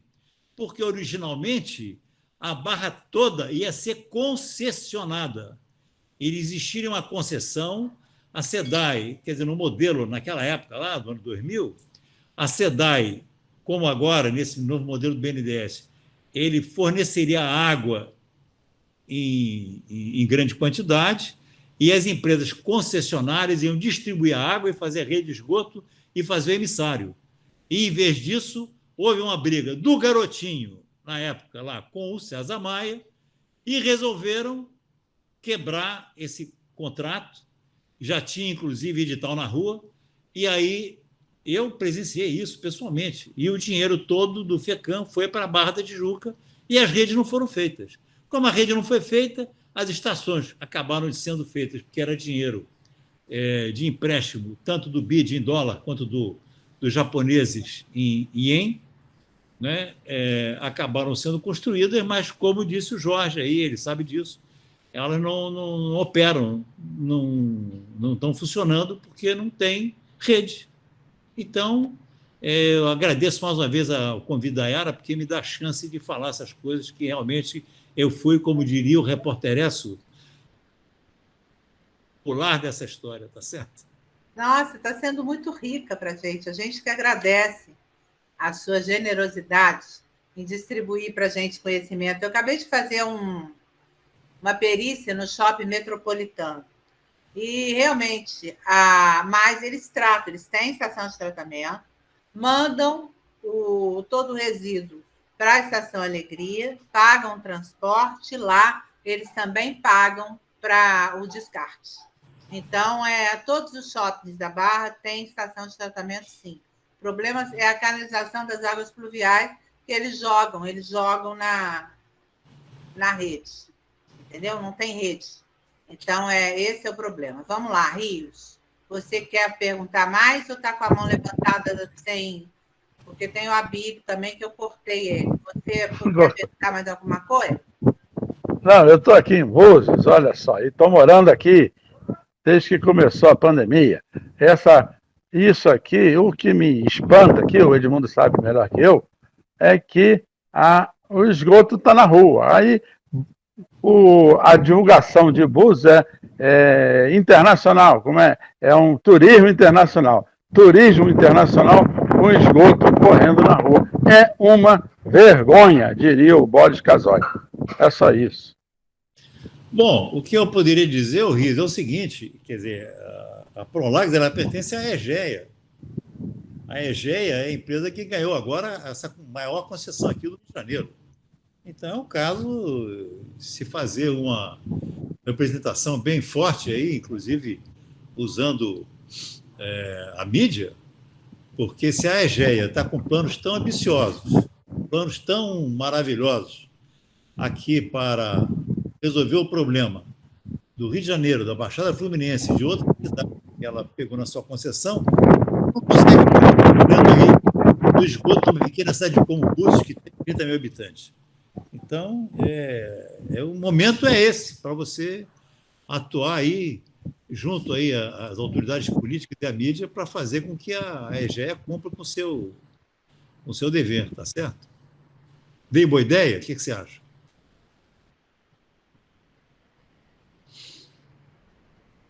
A ideia é boa. O problema aqui é o seguinte, eu estou aqui num condomínio, aqui, ó. Eu estou aqui no condomínio. O que aconteceu? A Proagro esteve aqui, fez reunião com a gente, os moradores das 3 ruas aqui, que pega aqui Manguinhos, fez reunião e eles queriam o quê? Que a gente pagasse a rede, entendeu? A gente tinha que pagar a rede e continuar e pagar a taxa de esgoto também. Conclusão, metade quis, a outra metade não quis, e ficou por isso mesmo. Por enquanto não tem rede, por enquanto é fossa para todo mundo, e ninguém tem rede, porque a própria Prolagos, o representante que veio aqui foi da Prolagos, fala que nós teríamos que pagar, nós, os moradores. Metade dos moradores não quis, outra metade quis, tem morador aqui é misturado, né? Tudo junto e misturado. Morador de baixa renda, morador de altíssima renda e morador de média renda, que sou eu. Entendeu? Então, ficou assim, ficou num empate, num empacado. Está empacada a coisa. Pois é, mas eu queria lembrar que agora o novo marco de saneamento, ele obriga que as pessoas liguem o esgoto.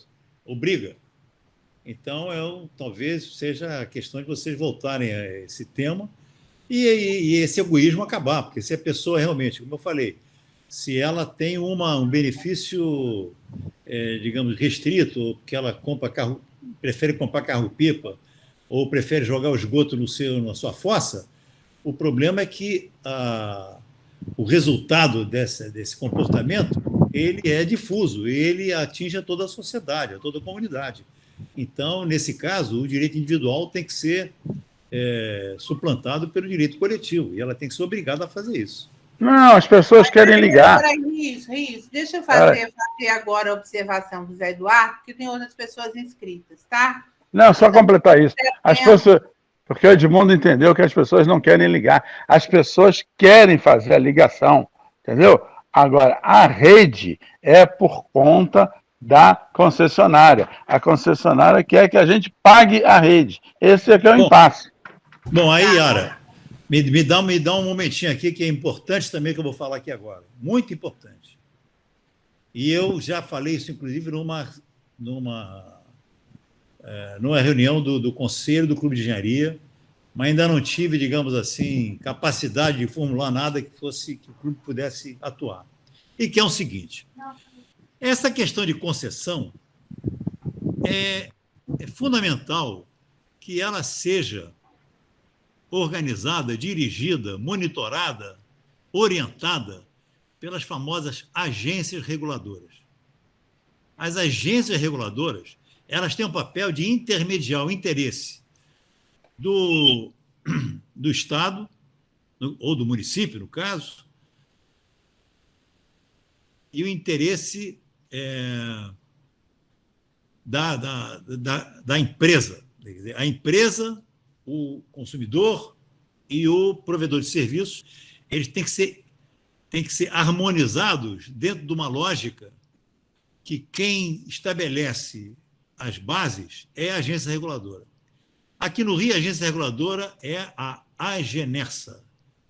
E as empresas, no caso da região dos lagos, a empresa da região dos lagos, a Casa Prolagos, e essa empresa agora que vai fazer aqui da região metropolitana do Rio de Janeiro, é a Agenersa.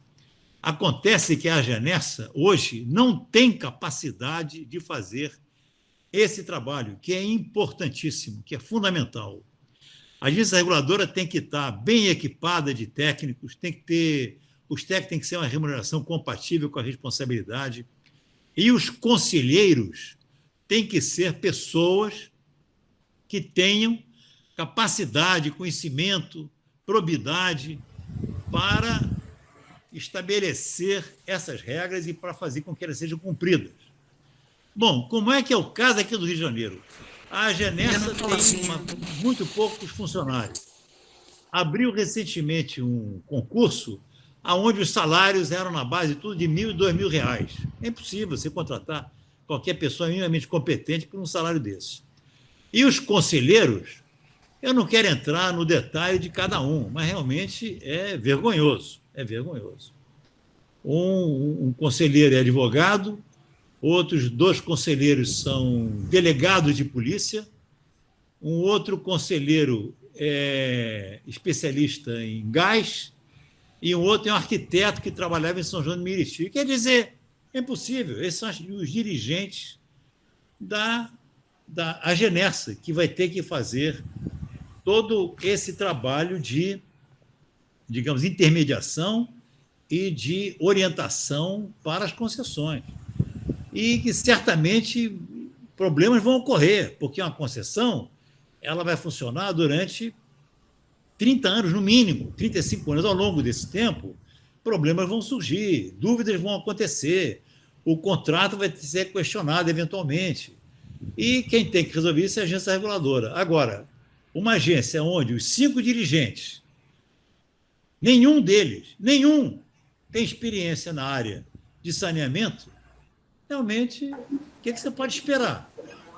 E onde o corpo técnico é muito reduzido e de pessoas que também não têm quase nenhuma experiência, é impossível esperar que tenham uma atuação importante. E é por isso, então, que eu volto a dizer aqui o seguinte: nós temos, do ponto de vista, inclusive, de clube de engenharia, é uma ação importante levar esse assunto à sociedade, levar esse assunto à política, levar esse assunto ao governador, aos deputados que nós temos ligação, porque, no fim das contas, esses conselheiros todos, eles dependem, na sua aprovação, de uma sabatina na Assembleia Legislativa. Se alguém tiver, digamos, interesse em descobrir como é que foi feita a sabatina desses candidatos, olha, talvez valha a pena perder algum tempo, porque realmente é uma vergonha. A sabatina, eu assisti a 3 sabatinas, é uma brincadeira. Não se pergunta absolutamente nada que seja relevante e é simplesmente digamos, uma sessão que poderia ser considerada como para inglês ver, como a gente diz geralmente. Então, nessa situação, a gente vai ter problema no futuro e problemas que poderiam, por exemplo, como esse que o Jorge está levantando, podiam ser resolvidos. Levar esse assunto à Genersa, dizendo o seguinte, olha, o nosso condomínio, a empresa está querendo que o condomínio seja responsável pela construção da rede de esgoto. Nós entendemos que não. Então, tem que analisar o contrato, analisar as obrigações dos condôminos e analisar a obrigação da empresa para saber se existem, eventualmente, sanções que possam ser feitas em relação à Genersa para que ela implante a rede. Agora, eu, particularmente, acho que, neste caso, a responsabilidade, eu estou com a Genersa. Eu estou com a Prolagos. É do condomínio. É uma questão interna corporis, digamos assim. Intramuros. Porque, tendo o condomínio, a responsabilidade do condomínio. E aí o egoísmo das pessoas que moram no condomínio não devia prevalecer o da sociedade. Tá certo? Bom, mas aí é uma questão a analisar, como eu falei, o contrato e analisar as obrigações dos condôminos num condomínio como esse de Búzios, que geralmente é de pessoas que têm recursos que podem pagar por isso. Ô, Edmundo, é o seguinte, o condomínio quer fazer, quer ligar, só que são várias, são 3 ruas praticamente, 4 ruas. A Genersa quer que a gente faça a rede toda da rua, ou a Genersa não, a Prolagos, toda a rede da rua. No condomínio ninguém está se negando a pagar, ninguém está se negando a fazer ligação nenhuma. O problema é a Prolagos não quer fazer a rede. É isso, eu acho que você não entendeu direito. Não, mas o que eu estou dizendo é que não existe não quer, Jorge. Existe contrato. Tem que analisar o contrato hoje da Prolagos para saber até que ponto ele é responsável por fazer a rede e analisar os estatutos do condomínio. Só isso, entendeu? E quem tem que definir isso é a Genersa. Isso é o que eu estou dizendo. E entendi. Se a Genersa não resolver, tem que ir para a justiça. É simples. Agora, eu estou vendo também que as pessoas muitas vezes preferem deixar, como você falou, deixar ao léu, porque não está ninguém sendo diretamente prejudicado. Então, como não está diretamente prejudicado, deixa para lá. É isso. Falou, assim. Gente, eu caí, já voltei, levantei a mão para poder falar. Já são 18h40. Então, deixa eu só voltar a palavra, Rios, para ver se o Abílio quer fazer mais alguma pergunta, porque eu interrompi ele, eu não tenho experiência nessa live interativa, eu não sei se ele tem alguma coisa a complementar de pergunta. Não, desculpa, eu tive também problema aqui de... então vamos lá, Luiz Edmundo, então vamos fazer o fechamento. Eu queria cumprimentar o Eliezer ali, que está lá do lado de lá da Bahia, está esquecido, daqui a pouco tem jogo, Eliezer. Então, vamos lá. Estou aí sábado, viu? Sexta, estou aí. O Luiz Edmundo. Vamos lá. A resposta, eu acho que a pergunta acabou. Você, o Zé Eduardo, ex-diretor do clube, ele fez uma observação que é interessante. Na realidade, a gestão é do governo, é do Estado. Então, o Estado ou a sociedade que deve ser responsável pelo saneamento básico no Brasil. Não, está perfeito. Perfeito. Não, a gestão é sempre do Estado. Não deixa de ser, nem no caso de uma concessão. Não é o que eu falei. Por exemplo, se privatizar a Vale do Rio Doce, a Companhia Civil Nacional, não. A gestão passa a ser deles, podem, inclusive, falir. Mas não é uma questão de um serviço público, e num serviço público que é indispensável para a vida das pessoas. Um serviço público onde é indispensável das pessoas, quem tem que fazer a gestão é sempre o poder público. Então, mesmo não sendo uma atividade que é uma empresa pública, é uma atividade pública. É uma atividade que tem que ser sempre orientada, controlada, monitorada, eventualmente até punida pelo poder público. E, no caso, a primeira instância, que é essa novidade que foi criada não há muitos anos atrás, né? Eu me lembro que é uma novidade essa questão de agência reguladora, seria exatamente uma agência reguladora funcionando bem, coisa que, infelizmente, não tem. Eu gostaria até de voltar aqui ao nosso grande professor, que é uma pessoa que eu adoro tudo que ele escreve, que é o Gerson Kelman. O Gerson foi o primeiro presidente que organizou a ANA, Agência Nacional de Água, que hoje é a Agência Nacional de Água e Saneamento. O Gerson, ele é um sujeito, esse sim, uma pessoa realmente brilhante, e que ele organizou de tal forma que ela funciona muito bem até hoje, ninguém reclama da Agência Nacional de Águas. É o caso também da ANEEL, que o Gerson também foi presidente, a ANEEL, a Agência Nacional de Energia Elétrica. O Gerson Kelman foi presidente lá durante um período, e também a gestão dele foi muito apreciada, e a ANEEL também funciona muito bem, junto com outros órgãos federais que regulam toda a questão da energia e das águas no Brasil. Então, a linha é essa, é fortalecer, é fazer com que as agências reguladoras funcionem bem, que com isso as concessões também funcionarão bem, e nós não vamos ter problemas como esse que o Ebílio levantou, ou que o Rios levantou, porque a agência reguladora estaria aí para isso. Porque se você for esperar que as coisas sejam resolvidas sozinhas, ou porque caindo do céu, ou porque o Ministério Público interviu, ou porque foi seu juizado de pequenas causas, não vai se resolver bem. Isso não vai ser a solução. Tá certo? Tá. A minha pergunta agora é a seguinte: o Penido chegou a fazer a pergunta dele? Porque eu caí, a minha ligação caiu, ele estava inscrito para fazer a pergunta, eu não sei se ele fez. Fez? Ele ainda está aí? Eu só ia elogiar as palestras do Dr. Luiz Edmundo, que é sempre uma fonte de saber. E aqui eu estou prestando muita atenção e aprendendo muito, como sempre. Então, meus cumprimentos ao Luiz Edmundo. Mais uma vez, nós estamos tendo o privilégio de ouvi-lo. Era só isso. O Penidão a gente aprendia muito, hein? Vamos já foi lá. o tempo, minha vez. Luiz Edmundo, muito, muito, muito obrigada pela sua generosidade em falar aqui com a gente. Queria agradecer a todos os presentes pela participação. É um novo modelo que a gente está começando com a participação direta, como se fosse uma sala mesmo, né?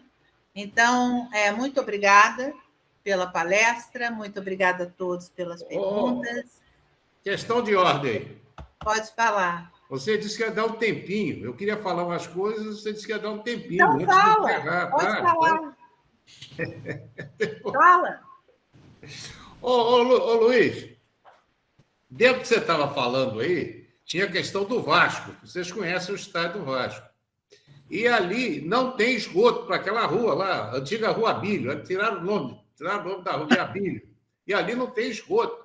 Então, o esgoto é obrigado a entrar lá em São Januário e sair lá não sei aonde já perdeu as botas.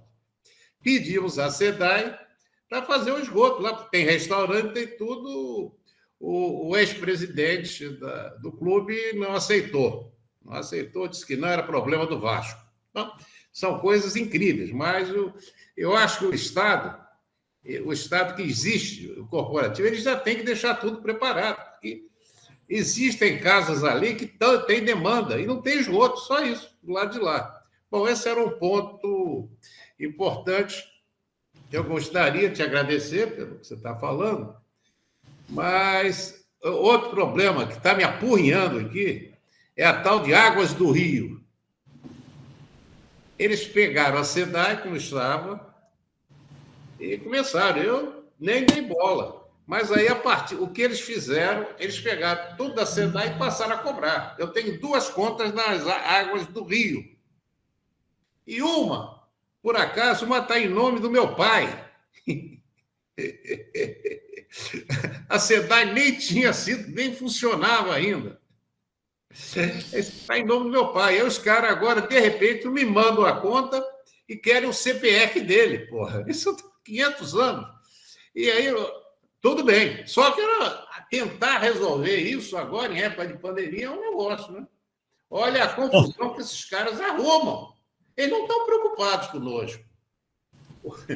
O outro caso que você deu ideia aí, é essa questão desse prédio que nós estamos pagando água só no prejuízo, não? Eu acho que aí nós poderíamos chegar ao Estado, ao município, né, para tentar uma solução, porque ali era transformar aquele prédio que é exclusivamente de escritórios, transformar em moradia. Aí ficaria resolvido o problema.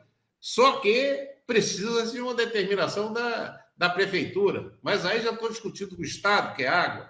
Então fica uma loucura e a gente não sabe quem se entende. Ora, o prejuízo fica conosco, que nós temos que pagar, já estamos pagando aí há uns 2 anos uma fortuna em água. E está aí, estamos lá. O Abílio, essa questão... Bom, queria falar uma coisa mais ampla, mas eu vou só pontuar, porque interessa muito a gente do clube, essa questão da água. A SEDAI ela bolou uma fórmula de cobrança aonde entra essa questão da tarifa mínima por sala, etc., e que se revelou absolutamente abusiva. E isso fez com que a conta de água do clube fosse muito alta. Muitos outros edifícios do centro da cidade entraram na justiça e ganharam. Eu passei ainda na gestão passada, no finzinho da gestão passada, o endereço do escritório da advocacia que ganha todas. Eu passei para o Leon. E o Leon concordou comigo que a estratégia dessa empresa de advocacia é muito boa e funciona. Acontece que demora porque a justiça é muito lenta. Eles não fazem decisões, digamos, urbi et orbi, né, que pega todo mundo. As decisões são pontuais. Então, o caminho está definido, inclusive com a possibilidade de se ganhar e pegar de volta o dinheiro que foi pago a mais, que é chamada redução do indébito, né? Eu conheço condomínios que ganharam 4 milhões, 5 milhões, 6 milhões. Então, esse passivo que a SEDAI tem é brutal, porque tem muita gente entrando na justiça e sempre ganha, porque o que eles estavam praticando realmente era um sistema que não se sustenta. Mas eu não vou entrar em detalhes, mas existe esse caminho, o Leon concordou comigo que funciona e passou para a nova administração, que eu espero que esteja ligada nesse assunto. Quando você tem uma empresa estatal, como é o caso da SEDAI, simplesmente é sempre muito difícil você estabelecer compromisso e exigir que as coisas ocorram. É o caso, por exemplo, quando eu trabalhei em Caxias, eu vi que existia uma opção de compromisso da SEDAI que ela nunca cumpria e ficava por isso mesmo. Numa empresa privada é mais fácil, principalmente se tiver uma agência reguladora em cima, porque tem um contrato, tem multa, entendeu? Tem o INEA. O INEA está aí para isso também. O INEA não multa praticamente a SEDAI, jamais, a não ser que o jornal levante, né, uma questão e aí eles acabam multando alguma coisa simbolicamente. Mas numa empresa privada, não. A empresa privada é multada. E se não pagar, vai para o cabide. Então, uma empresa privada é mais fácil de ser obrigada a trabalhar bem. E a SEDAI, realmente, como empresa pública, sempre teve muita tolerância. Eu cito, por exemplo, 2 questões que eu acho que são, como se diz hoje em dia, icônicas. Uma é a seguinte... aquela elevatória que tem no posto 5, ali em Copacabana. Como é que pode isso? A praia, que é a praia, mais importante do mundo, em qualquer lugar do mundo. Se você falar em praia de Copacabana, as pessoas sabem o que é. Se você for a Nova York, tem uma boate chamada Copacabana. Se for a Havana, tem um clube chamado Copacabana. Entendeu? Copacabana é a praia mais famosa do mundo, eu garanto. Concordo. E tem aquela estação de tratamento de esgoto, aquela elevatória de esgoto, que distribui no entorno assim, um cheiro horroroso, porque pega o esgoto do interceptor ali da Zona Sul para jogar para o emissário lá de Ipanema. É um absurdo. Aquilo não tinha que existir. Aquilo foi uma improvisação que foi feita na época da construção. Essa improvisação está lá até hoje. Como é que pode isso? Mas eu também fico perplexo com a passividade das pessoas que também não reclamam. Como é que pode não reclamar? A outra, onde é que é o metro quadrado mais caro do Rio de Janeiro? É no Leblon, é ou não é? Do Rio de Janeiro, não, do Brasil. E qual é a rua onde esse metro quadrado é mais caro ainda? É na Visconde de Albuquerque. Eu vou passar a palavra. Não é no canal da Visconde de Albuquerque? E na Visconde de Albuquerque é um canal de esgotos. Como é que pode? Entendeu? Nós temos aquele condomínio ali, bilionário. Qualquer casa ali vale no mínimo 20 milhões cada uma. E em frente tem um canal da Visconde de Albuquerque, que é um canal de esgotos. Está lá até hoje. Como é que pode? Me explica. É muita tolerância, digamos, pouca vontade de se revoltar contra uma situação dessa. Eu estou citando dois assuntos bem elitistas. Quer dizer, nem por aí a gente consegue caminhar. Quanto mais, pelo amor de Deus, no esgoto de São João do Meriti, ou de Saracuruna, ou de São Gonçalo.